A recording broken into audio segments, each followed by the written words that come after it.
अभी हम बात करेंगे क्वेश्चन नंबर 10 की।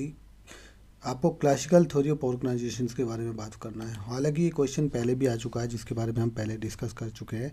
जो क्लासिकल थ्योरी ऑफ ऑर्गेनाइजेशंस है, इसके अंदर में ये कॉर्नर स्टोन है मैनेजमेंट का, जो 19वीं शताब्दी और 20वीं शताब्दी के बीच में इसको बनाया गया था, इंडस्ट्रियल रिवोल्यूशंस के दौर में। तो इसमें जो है मैनेजिंग ऑर्गेनाइजेशन फोकस उसकी और इफ़िशियंसी, प्रोडक्टिविटी और क्लियर हायरार्चिकल स्ट्रक्चर्स के बारे में है।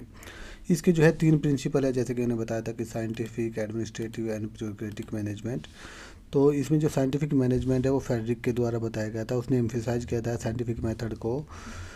इसमें जो मोस्ट इफेक्टिव वे है परफॉर्मेंस टास्क को पूरा करने के लिए, उसने एडवोकेसी की थी, एडवोकेटेड किया था केयरफुली सिलेक्शन और training of worker, clear division of labour और financial incentive to motivate the performance. तो साइंटिफिक मैनेजमेंट के अंदर में क्या किया था फेडरिक ने, उसने किया था कि भाई अच्छे से परफॉर्म करने के लिए टास्क को अच्छे से सिलेक्शन करना है, उनका ट्रेनिंग करना है, उनका डिवीजन करना है लेबर का, उनका इंसेंटिव देना है और रिप्लेस करना है rule of thumb methods with scientifically based technique के द्वारा। तो ये था साइंटिफिक मैनेजमेंट की बात। दूसरी बात करते हैं ब्यूरोक्रेसी, जो मैक्स वेबर के द्वारा प्रपोज की गई थी, structured clear line authority and responsibility.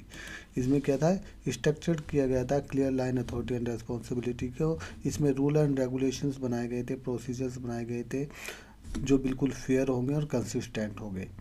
इसने इम्फेसाइज किया था, इम्पोर्टेंस दी थी मेरिट बेस हायरिंग को और प्रमोशन को। जिसकी मेरिट अच्छी है उसी को हायर करना, उसी को प्रमोशन देना।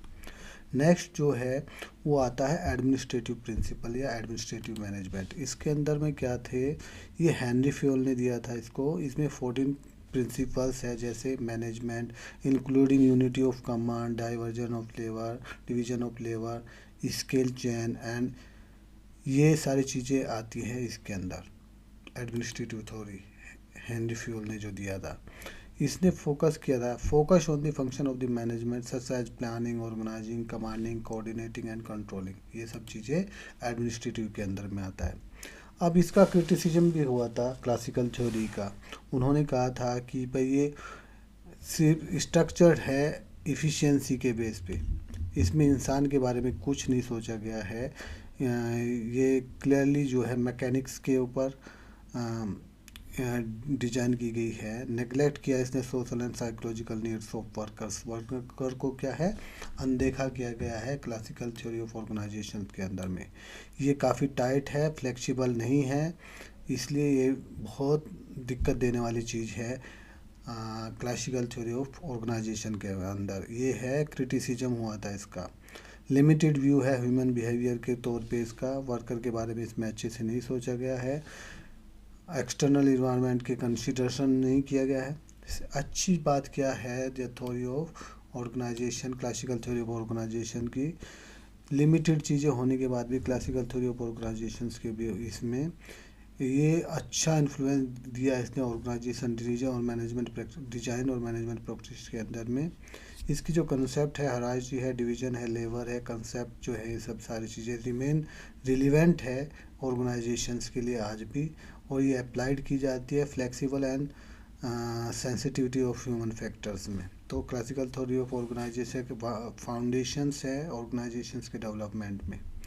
तो ये थी क्लासिकल थ्योरी ऑफ ऑर्गेनाइजेशंस जो 19वीं और 20वीं शताब्दी में हुई थी। इसके 3 फैक्टर है, एडमिनिस्ट्रेटिव, साइंटिफिक, ब्यूरोक्रेटिव।